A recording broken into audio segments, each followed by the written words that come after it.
Okay. Uh, Sorry about the last week disruption. Uh, Seems like when things happen, they happen all together at once. I couldn't do anything about the physical part of stuff, but I have been for a number of years working with a colleague uh, at Virginia Tech, which is also a partner or owns Carillion Healthcare, the Carillion Medical Hospital, and uh, the, the doc program down in Roanoke and all. And they had a rather sizable NIH, National Institutes of Health grant that we had anticipated, and I've been doing the evaluation work on it, or a good portion of the evaluation work, crunching data and making some sense out of the data. We had hoped to have uh, pretty much guaranteed what's called a no-cost extension. And if you've done grants, you know what that means. You get funded for 3 years, and if at the end of 3 years you have monies left over, you can continue into a fourth year. Well, if you know that's the case with most federal granting programs or federal agency grant programs, you you build a budget for a full first year, even though you know it's going to take 6 months to whatever to get everything up and running. And then that way you're kind of guaranteed to have a little money left in the fourth year, so you can actually begin to see results. And it generally takes the third or fourth year before you actually begin to see results. So it's a way of working on sort of sustainability issues. Well, our current uh, funding on that is supposed to run out in October, and we were assuming we'd get a no cost extension, but now we're having to justify the extension, which in my experience, I've never had to do before. So we had to basically generate numbers that would have been, final report type numbers, but we had to generate them 6 months early. So it was a interesting and creative process for a couple of days to project, where things are going, and not having complete data and complete information, but project what it might look like when we get it. So anyhow, that got in the way, and then this weekend was just not. It was kind of a recovery sort of weekend once I got back home. So I didn't get things up. I didn't get things done. I didn't get things, additional readings posted up. So essentially everything that's on the schedule of stuff is going to slide forward at least one session. And I'm working on that right now. In fact, I've just made notes all over the schedule form here, and I will be, typing it up. I mean, entering all that stuff and putting that back up probably later this evening, if not first thing in the morning. The short of that is there's really nothing due before spring break. Everything will be backed off till at least after spring break. And there's one session that we would have done on April. Well, it was originally scheduled for April the 6th and 13th. 13th rather. We simply will not be doing that session. I may provide you with those readings because they're kind of interesting, but we simply won't do that session. So I'll get a new schedule up. It'll show you new due dates, new timelines, and all that sort of stuff. And so as it works out, by dropping that one piece out, which I didn't know quite whether I wanted to do that piece or not. It was in one of the syllabi I looked at, but not in the other. And I'm just going to drop it out and make sure we cover everything else. So, but you'll see a new schedule, so don't worry. I mean, I'm not going to hang out to dry on this thing. As they say, stuff happens, and so you just kind of deal with it. I thought it was really appropriate in that one of the big readings for last week, which would have slid forward to this week anyhow, was leadership and organized anarchy. And so I guess you could just slide instruction in there and say instruction and organized anarchy, and you get the same sort of notion. I did want to, this evening, I kind of wanted to talk a little bit. I think we're in a perfect case study right now, at this moment, for this notion of how to deal with leadership issues in a sort of chaotic period in time, because there's a pretty good chance that over the next month and a half, 2 months, that your institutions that you're working with will be disrupted in a fairly significant way. And so there is a reasonable chance that you'll have to see, does the organizational system, the sort of the interlocking coupling system between different units and different functions, and some of the general culture and climate of the institution, whether that's robust enough to deal with what is a bolt out of the blue. And the coronavirus thing is a bolt out of the blue. And I suspect there are already people in your communities that are already infected. And once we actually begin, testing lots more people, I suspect we'll find that it's fairly more rampant than we think it is at this point. It's not just on the West Coast and the East Coast. It's actually pretty much a little bit of everywhere. And so it's kind of an inevitability, given the way in which we interact and travel and all those things that occur, that I thought one of the most absurd things I heard of was that they put people on a plane that they knew were probably infected, and they were going to leave them behind, but then they put them on a plane because the edict came down from on high that we want to bring everybody home, put them on the plane. And then they erect some sort of plastic barrier between one part of the plane and the rest of the plane. Well, I hate to tell them, but the vents don't work that way on a plane. I mean, those vents circulate air everywhere, and there's no cordoning off different sections or anything like that. I mean, the air just goes wherever it goes. And so, if there were, airborne elements to it or whatever, then yeah, you might as well just had the people that were infected run around and kiss everybody, because eventually they're all infected in one way or the other. So it is a kind of a something that's going to create a certain amount of chaos, I suspect, particularly after spring break, because your students will disperse to a certain extent, and when they come back, your institutions will have been exposed to several different parts of the countries and different states and different sections of the country, and maybe even different parts of the world, and then we'll kind of see where it goes. But it is a real threat. It is a real issue, and institutions need to be putting a crisis plan in place, or at least thinking about a crisis plan at this point to how do you deal with it. Do you go online? What do you do? How do you continue to function if you're a four-year institution and you have students on campus? How do you manage that? I mean, how do you manage the daily functions of housing them and feeding them, or do you just shut down that segment of the campus and go fully online? I mean, there's lots of issues that could come to bear here.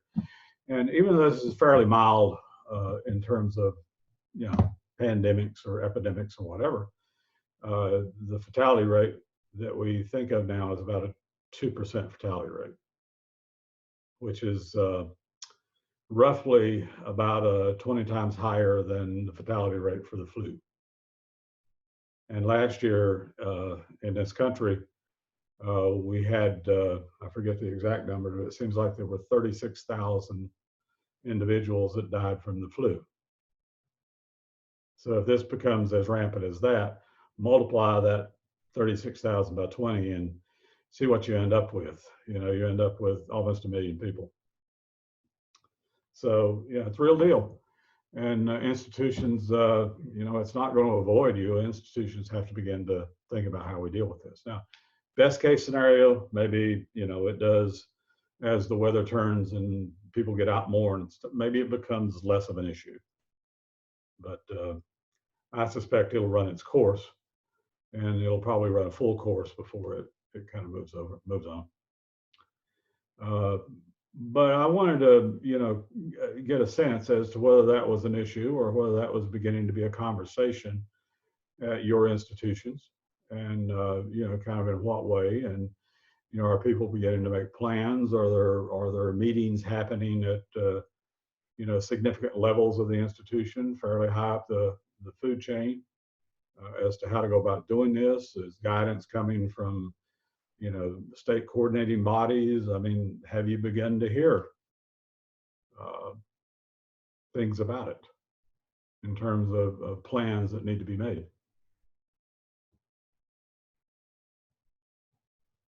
We were just talking about this today, and how someone suggested making plans. And I mean, nothing I don't think has been done, but at least it's being talked about. Yeah, it is you know, that's the first stage. First stage is everybody says, whoa, wait, you know, we're going to have to deal with this, or we're going to have to think about this, or we're going to have to do something with this. But yeah, go ahead. The emails coming out, because I teach adjunct for Florida State, so I'm not on campus, but I get all the emails that come through, and they are suspending a lot of the study abroad and international travel right now. And they have started telling instructors who teach face-to-face only classes to have an online backup plan, and to they're asking for forgiveness and attendance policies and some of those, because they've been advising the students, if you have any symptoms, do not come to class. So they're kind of sending some stuff through the background right now in terms of be prepared to offer alternative assignments to keep sick people from class, but to able to still finish the course on time, and then cutting travel and research, like travel for study abroad and for research projects. Yeah. Yeah, and those are logical, you know, first steps. They're only first steps, because, you know, when you begin to do these disparate things, you begin to say, okay, we're going to stop doing this, we're going to stop doing that, so we're going to put this in place. At some point, there is a need for it to become a formalized plan. And instead of asking instructors, please be lenient, you know, the next directive that comes out says you must have an online option, and leniency is not a request. And you know, you begin to hear those things, and then you begin to hear, you know, how do we deal with dining halls, and how do we deal with closing out residence halls, and you know, things like that, because it will, in some places, it will come to that. And it very well may come to the point where some institutions may end up in a quarantine situation. You don't know. But, and then as we talk about this, the university that comes into mind that seems like it would be best prepared is going to be UNC Wilmington, after having to shut down for, I think they were closed for 6 weeks back when one hurricane came through and flooded out. They really had to figure out housing, residence hall, or dining, all of those kinds of things. How are they going to finish the semester? So I think that kind of comes to mind as we talk to this, thinking about the plans they had to put in place when they had to close for the damage to campus. Yeah, possibly. I mean, that certainly would be, it wouldn't be like thinking about this cold turkey. At least you've had to put those plans into place. Yeah, all institutions have disaster plans. I mean, you have to, as a function of getting federal funds. You have to, one of the compliance guarantees you make is that you have emergency and disaster plans and all those things in place. What happens a lot, though, is those end up being a file folder in a drawer. and everybody knows where they're at, but nobody has ever really looked at them too much. But now you're at a point where, you know, you may have to begin to think about what are the actual administrative actions that have to take place to create a structure around which we can do this. And you know, those are no fun. Those are no fun at all. I've been involved in a couple of those, and it was, you know, it was related early on when we were having big meningitis scares at a couple of institutions, and that I was at. And you know, you were, before we came around to the notion that everybody had to be vaccinated, and we kind of got rid of a lot of those issues. Therefore, you know, for a few years, that was one of the real biggest scares, is that if you had meningitis, it could very well run rampant through an institution. And you didn't want that to happen because, you know, there was a lot of fatalities, and there were a lot of, you know, kids that end up without arms and legs and, you know, things like that, because, you know, that sort of meningitis that we're dealing with at that point is the kind that, you know, creates issues with blood flow and things like that. And so people were losing legs and, you know, all kinds of things. And so there was a real scare about that. And we were trying to figure out, you know, how do you make sure that you limit the contact and all that. To be honest, we never came up with the elbow bump greeting that they're recommending now, or maybe the Japanese had it right with just a bow and you don't shake hands or anything. I don't know, but, you know, there are protocols and all that you have to come up with that may seem very minutia driven, but they really are necessary, because you have to, you know, create environments where there's limited contact. And so you have to kind of go, you know, with what you can. Any other things that you've seen, or you've kind of thought about this? I mean,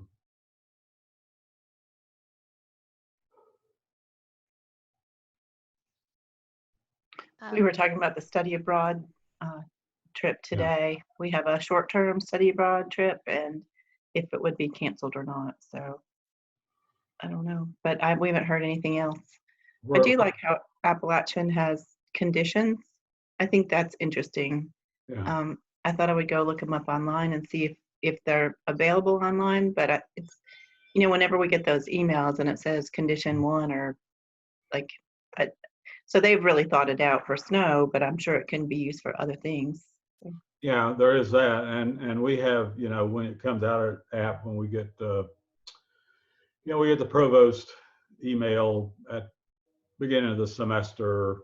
One of the things that they require is that you have a plan in place for, you know, alternative instructional methods. And it never really has been much of an issue to me, since everything I do is online. So, you know, yeah, I feel pretty safe here. You could all be infected. I'm good, because I'm pretty sure broadband doesn't, you know, viruses can't cross broadband. Well, that's another thing. Our community college is in a rural area, so a lot of our students don't have internet connection. Don't have a connection, yeah. They don't have connection, so then what do? What's your alternative there? It gets trickier when you have higher poverty and areas that don't have coverage for internet. Right. Yeah, and there are ways. I worked with an institution,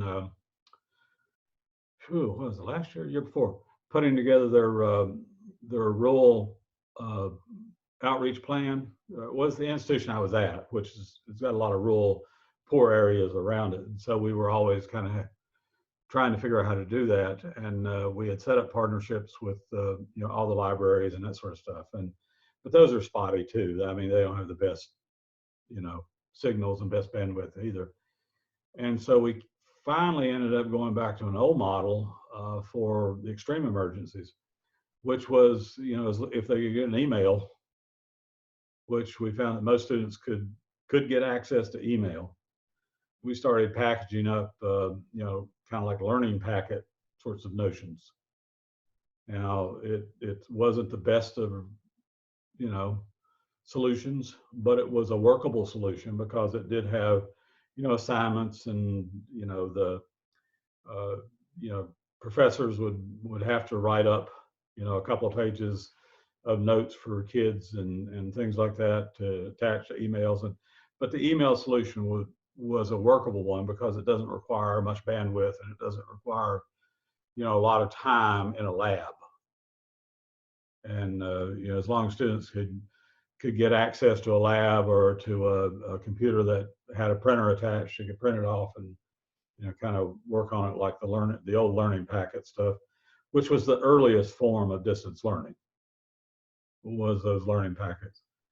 And so we went low tech back and went back, a few generations of tech in that instance, but I don't know that that's a fully workable solution.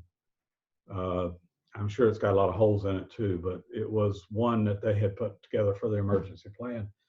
And I just had a call from them today that I haven't gotten back to them yet, but I suspect it's probably with some questions about, okay, if we have to go that way, how do we do, what do we need to think about as we put it in place? But yeah, it is a problem. I mean, the access to the broadband, particularly in poverty areas or rural areas, is a problem.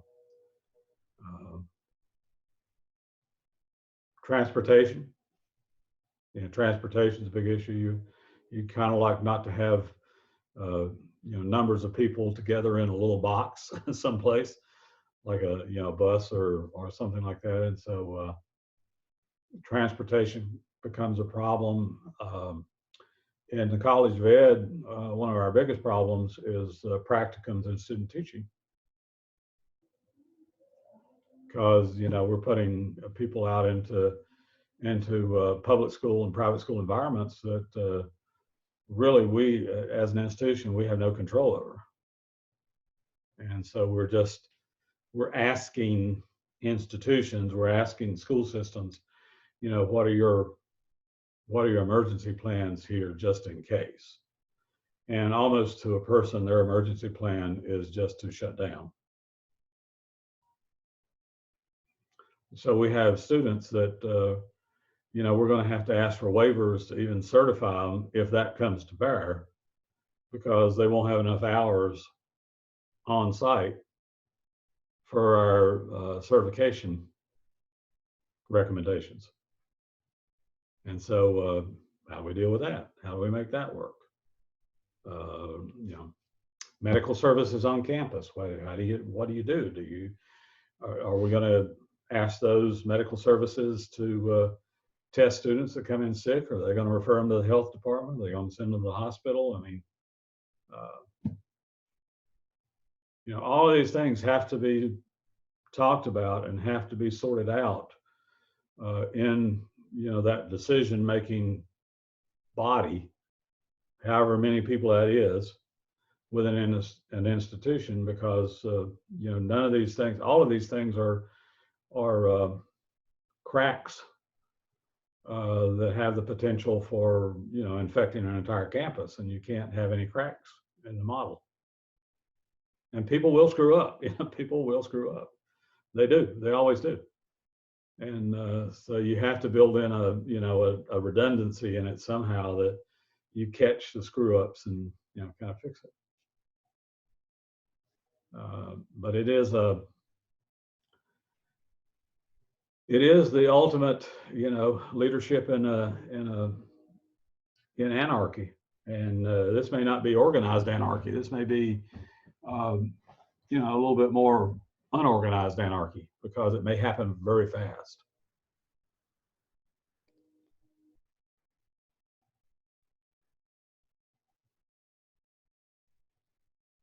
So what kind of structures best respond to this? Think about the systems that were in sort of the earlier section of the readings. What kind of systems best respond to this sort of thing?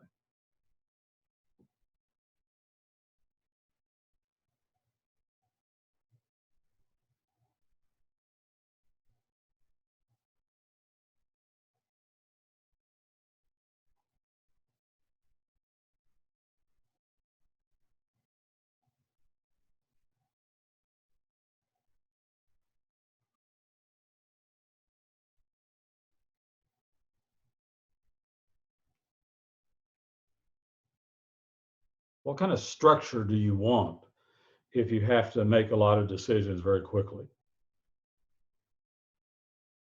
across a whole layer of different functions? Streamlined. It's got to be very streamlined. You can't have lots of layers. You can't have, 17 desks that it has to go over. You need everybody in every functional area to have direct access to top level administration. Because, everybody in an institution on a normal day has sort of a CYA mentality. Make sure you don't get hung out. And this is not one of those times that you worry about, covering your backside.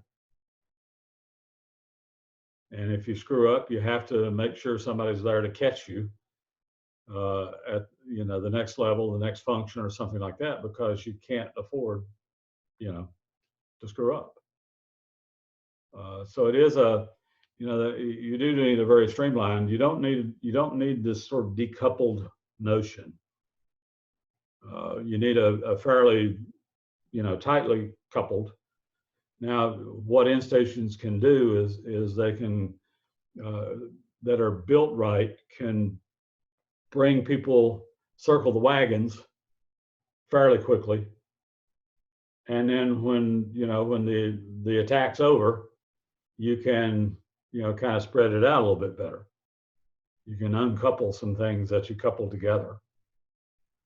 And so you can undo what you did in terms of structural elements of the institution and organizational elements of the institution that you have to be able to respond quickly. So you have to kind of pull the wagons in a circle so you don't waste your time getting everybody on the same page. And so, we used to have, when I was at JMU and I was in the administrative side of the colleges, I think I told you about these meetings we'd have on Friday afternoon. Well, if there was a big issue that needed to be dealt with, whether it was a budget issue or a health issue, or my God, we got 12 inches of snow coming, or 15 inches of rain or whatever, you could expect that there would be a meeting with the president and with all his cabinet in one spot, with all the deans, associate deans, department heads, and directors. And then the president would lay out, here's exactly what we're going to do. This is what has to happen. Now, y'all go make it happen. Get a plan in my office by this afternoon, depending on how quickly I'd respond, by this afternoon, by tomorrow morning, or whatever. On my desk in my office, a plan. And if you somehow missed something or didn't get it quite the way, tightened down quite the way he and his cabinet wanted it, you got a phone call from him. And it wasn't like yelling at you or screaming at you. It was, okay, well, we need to look at what you proposed, and let's talk about why this won't work or why that will work, and what else would you suggest that we do. And so he used it as a leadership training sort of device too, that he wouldn't yell at you and tell you what you were supposed to do. He would in a nice way, and sometimes not perfectly nice way, but in a nice way, he would say, this isn't going to work the way it is. Here's the holes in it. Now, go fix it. Figure out how to fix it. And you darn well got it right the second time. And didn't leave any holes the second time. Didn't matter whether you had to stay up all night or not to get it, laid out perfectly right. But, that was his way of handling it and the way he had tightened the institution together. And then when the catastrophe or the disaster or whatever was over, you'd get a nice email, or at that time memo, from him that would say, we got through a tough spot, and you all performed admirably, and I'm really proud of you, and go back to what you were doing. And that was, kind of his way of tightening things up when there was a need to have that sort of close coupling, streamlined sort of administrative structure, and then letting it go again when that was over. And a lot of people learned a lot about leadership and administration out of his top level cabinet.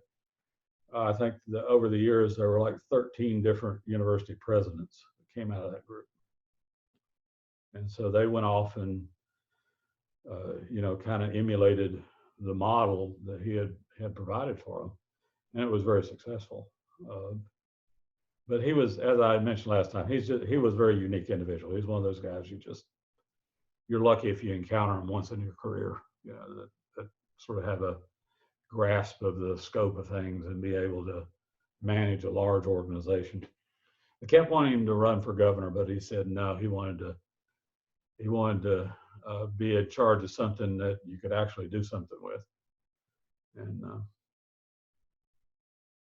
so they quit asking. Both parties asked him to run for governor, and he turned them both down. So he didn't want to do that sort of stuff. But yeah, anyhow, anytime I start talking about Dr. Carrier, I kind of deviate off. I'm sorry.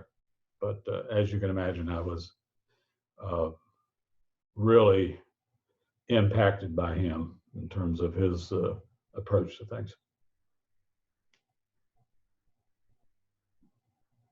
So how do you create, what do you do to keep the culture going? How do you keep the culture going in an institution when you're confronted with something like this? I think you have to have a really strong communication. Right. Because otherwise people are, there is an undercurrent that starts to develop, and so the communication needs to be frequent and often, and just kind of like how you normally need to have communication, but even more so, and just be very specific and very intentional. Mm-hmm. And maybe not, I don't know, maybe not more, but just specific. Very specific. About, and yeah. Up and down too. Yeah. From everybody in the institution. Everybody in the institution needs to be on board and as informed as the next person. Mm-hmm. Yeah, and probably when you're able to provide the communication at the same time so that everyone's hearing the same message, not, the telephone game. Yeah, myth becomes rumor and rumor becomes truth. Mm-hmm. If you're not careful. And you will have some people inevitably in institutions that'll want to take advantage of that. So you have to also be aware that there will be misinformation that will circulate if you don't have good information coming out. And, so whoever you have as your chief communication person, they need to prove their worth when you're in some sort of emergency or some sort of issue like that. But I hope you don't. I hope we don't have to deal with this. But if I were, this is not the kind of thing you want to lay odds on. But if I were a betting man, I'd bet the farm on this thing that it's going to impact institutions big time before it's all said and done. A new way of doing things. We'll have to figure out. Maybe in the short term, it might be a long term. I don't know. But we'll have to figure out a new way of doing things. And, that's going to take the collaborative effort across an entire institution. So this idea of leadership in a crisis moment is really an important sort of leadership. Have any of you had Dr. Gummerson for any classes? Oh, all right, Bill. Bill was a superintendent down in South Carolina for a number of years, and also an adjunct faculty member at Clemson and USC and University of South Carolina, and William was a superintendent in a couple of different institutions down there. And so once he retired out of the state retirement system down there, he came to App State and is up for professor this year, I think, in ed leadership, and works a lot with the principal certification and superintendent certification and things like that. But he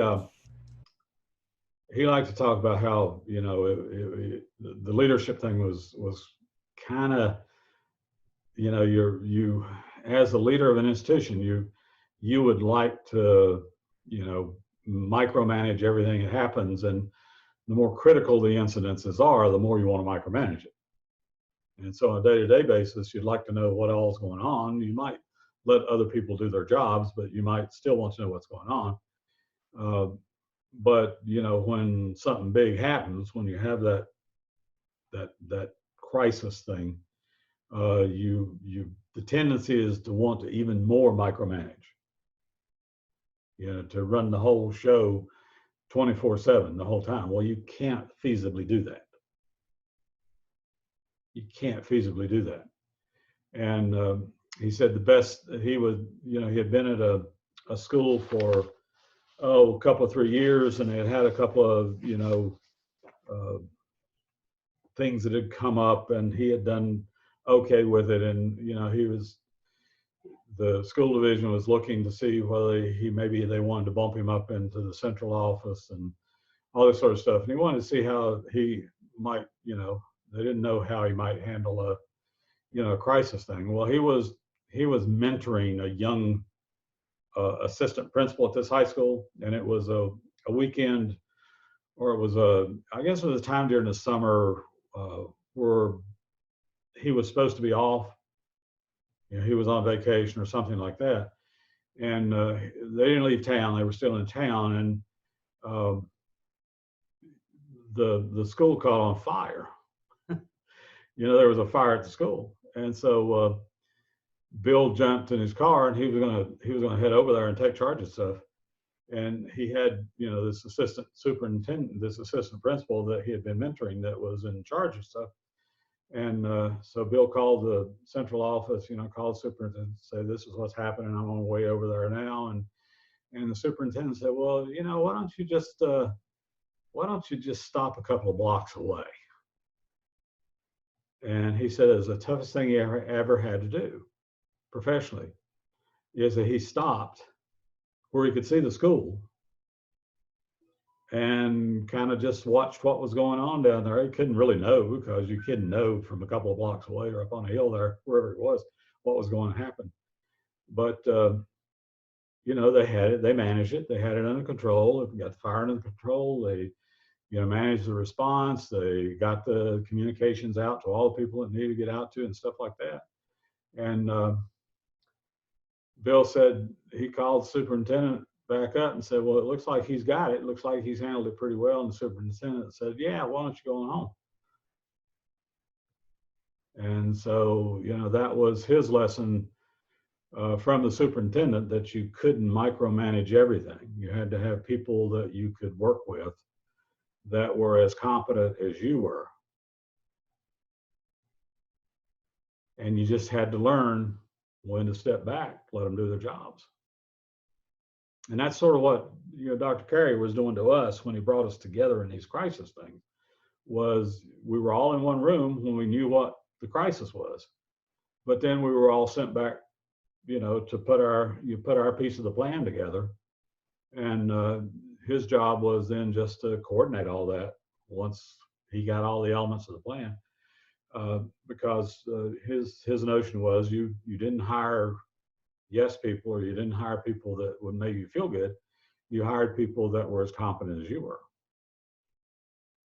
And that's probably one of the toughest things for an administrator to do, because you have some fear that, oh, gosh, I hope I don't screw this up, or gosh, I hope I don't do this or do that. But it is, kind of that notion that you have to be able to trust the people that you've hired to do these things or that you work with, and figure out how to bring it all together. But I hope we don't have to do this. As I said, I suspect we will, and then it'll be we'll see how it plays out. But it will get worse, a whole lot worse, before it moderates or just begins to get better. And it will impact most of you in one way, shape, or form. But it is a real deal, and it's coming our way.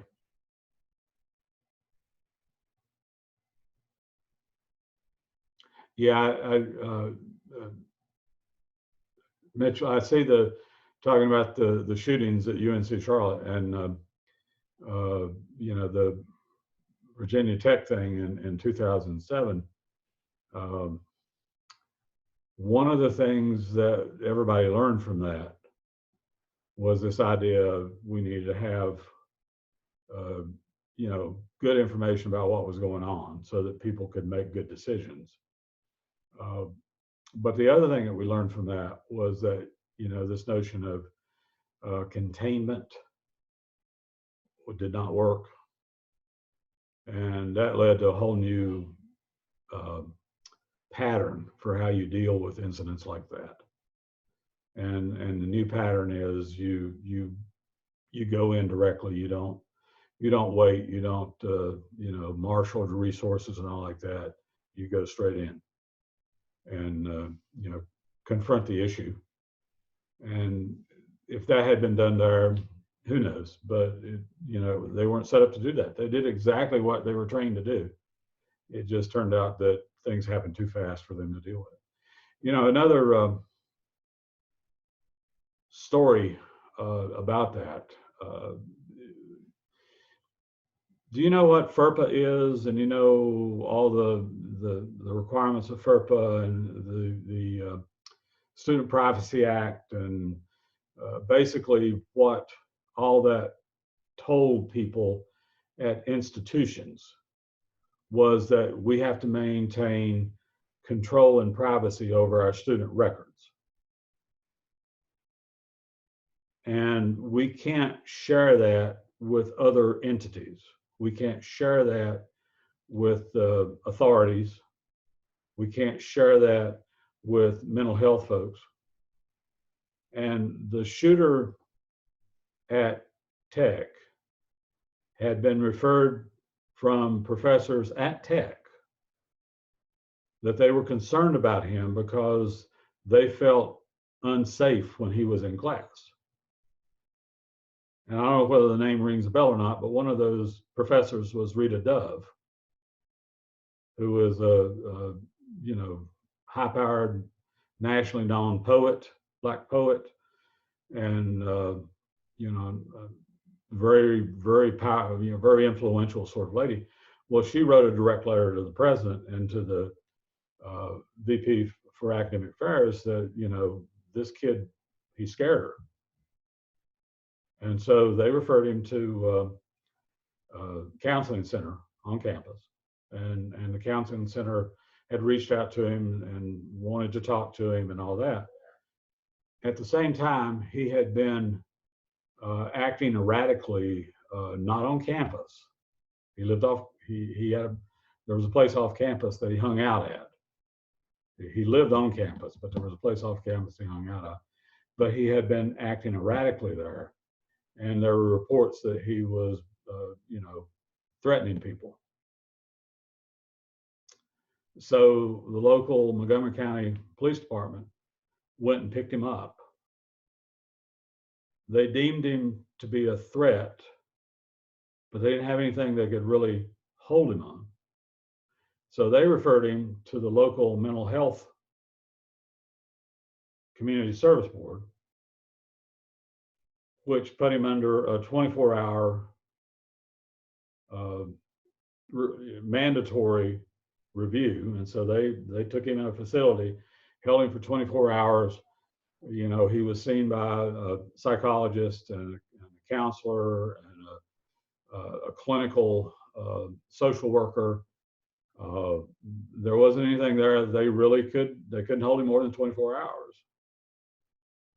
But see, the police didn't know what they had done because their privacy requirements required that once they dropped him off, that door closes.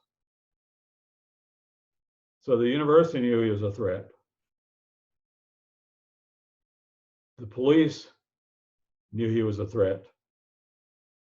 The mental health folks couldn't document he was a threat, but they referred him for further counseling.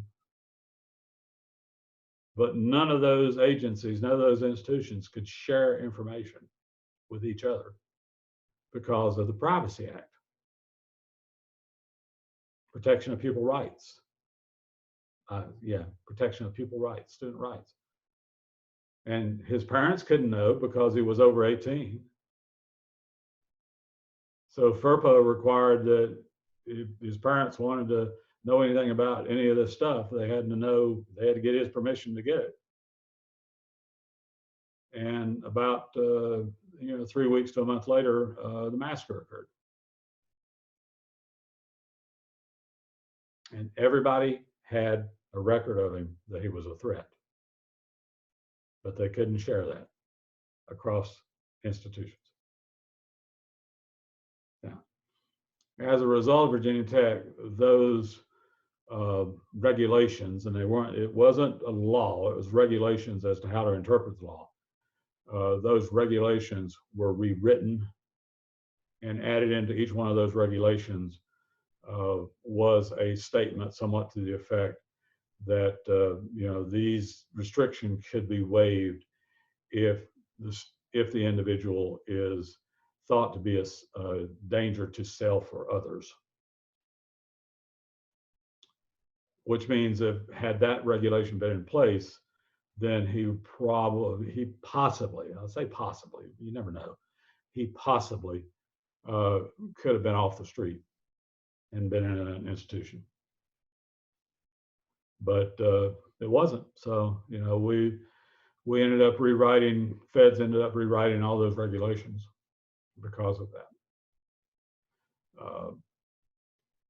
But it was, I had two good friends up there in Shenandoah Valley that one of them lost a son, and one of them had a daughter that, it's got a very bad limp and kind of a scarred up leg from that incident. So, it was a somewhat of a thing, but a lot of it had to do with the fact that, you had to respect individuals' privacy.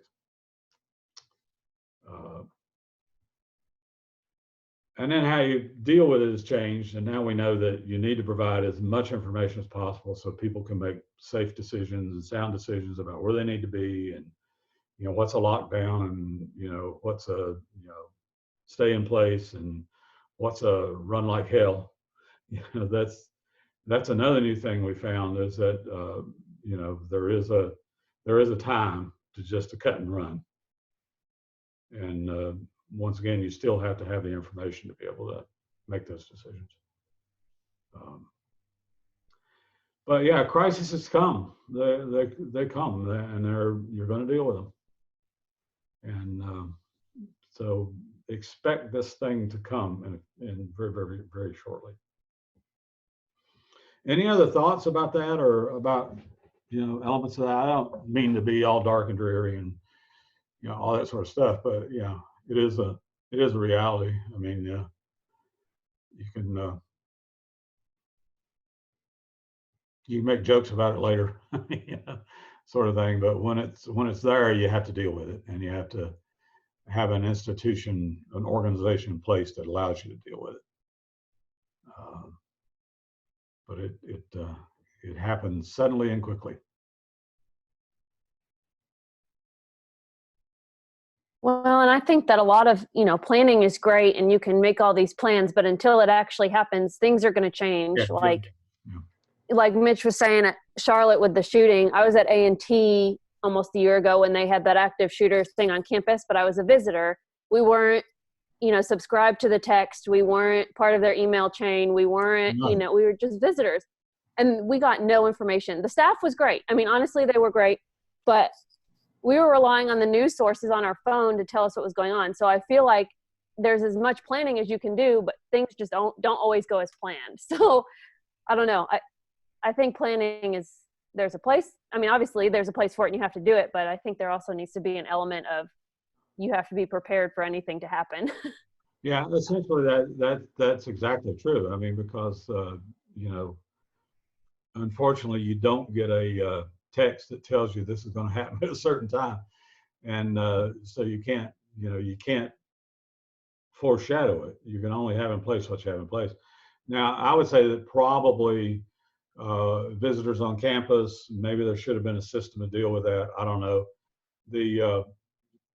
I know on Boone they do the horn, and when I think it's in one of those sheets that you get when you come for something there that talks about, there's a sheet that talks about the emergency plan and, listen to staff and follow staff and, the horn will sound, this means that, and this, so there are institutions that will deal with that in different ways, but you're never going to close all the holes. No, there'll always be a hole or two. And, that's the reason that I'm not real, that I'm kind of adamant about, and you may feel differently, and that's, I'm just saying how I feel. I'm kind of adamant about not wanting to arm teachers or not wanting to have weapons on campus with staff and things like that, because, targets don't shoot back. And most people have never been in a firefight or they've never been close to one. And you don't realize how quickly things can happen.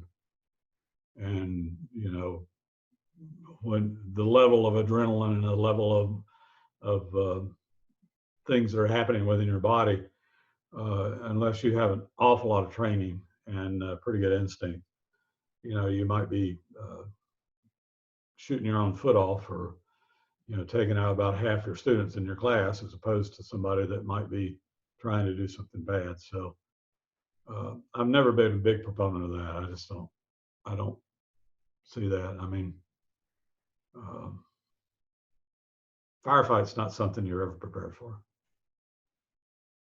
Even if you're in the military, the first one you're in is like, oh my God, please, how low can I get? How far under the dirt can I get?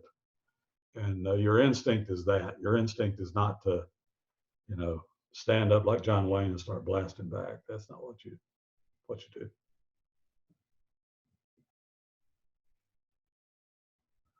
Yes, I'm a veteran. So, and I still wouldn't want one because it's just not a good place to be. But, just my opinion. You can disagree on that.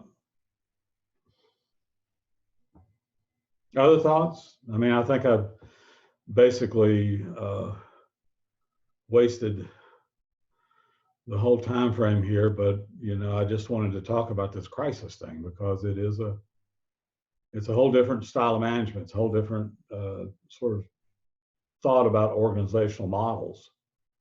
What happens?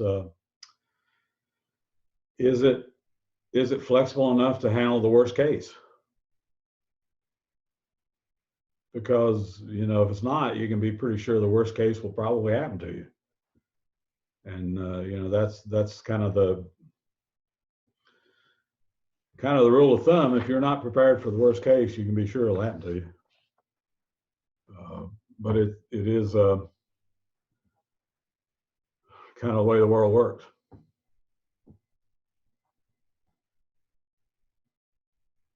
So did you make sense out of what I said earlier about the schedule? Basically, you have nothing to do at this moment. Nothing. Goes take spring break. The schedule will be back up tomorrow, and it will give you new timelines, new deadlines, and tell you what we're dropping out. and I'll get all the, you know, most of the content pieces. I've got most of those scanned. I just got to sort and make sure I've got the right ones under the right headings in the right folders, and then I'll put all that up. But it's, you know, once again, just week from hell, so it's gone. And I had to get better because over spring break, we're going to Massachusetts to see our granddaughter that I hadn't seen in 6 months. And oh, my son and his wife too, but you know, they just kind of come along with the granddaughter, you know, thing. You really go to see your grandkids, and if you happen to interact with your kids, that's okay, but you know, don't worry about too much. So I hope you have some good things planned. I know spring break doesn't coincide with all of your work schedules and all that sort of stuff, but it will for me this time. So I'm actually going to take a spring break. And would you know that I'm going to drive right into the heart of the pandemic, but that's okay. I've had my flu shot. I've had my pneumonia shots. I'm totally inoculated. I got a, you know, strong heartbeat, good lungs. You know, I may be old, but I could probably survive it. But all right. Watch for the updated schedule. I'll get back in gear. I would like to have a semester somewhere along the way that I don't have some mild catastrophe, either my own making or other people's making, to interrupt things for at least a week or so. But this one, I thought I was doing pretty well with this one, and then this last week happened, and I just got a call this afternoon, and I'm hoping it means that we did get our approval for no cost funds extension. Guy didn't ask for any more information, so he said our report was fine, blah blah blah. So we haven't got the official letter saying you're good to go, but I'm hoping that's what that means. And whether we have a budget or not, I did get a thing from AERA. Their convention's coming up in a couple of weeks. They're thinking about what happens if we have to cancel it. And this is like 12,000 people in San Francisco. And I think they're going to possibly have to cancel it. So, you know, this is getting for real. Take care of yourself. Wash your hands. Don't shake anybody's hand. Don't touch your face. A lot of Japanese, you know, okay, thank you. How about it? But if you have to touch somebody, do that elbow bump thing, you know, and cough into your elbow. You know, those are all the warnings we get now. That's how you avoid this thing, and you still may not, but that's okay. You know, give it a shot. And I'll see you in, I guess, a couple of weeks, because next week is spring break, and I'll be in Massachusetts, and so I guess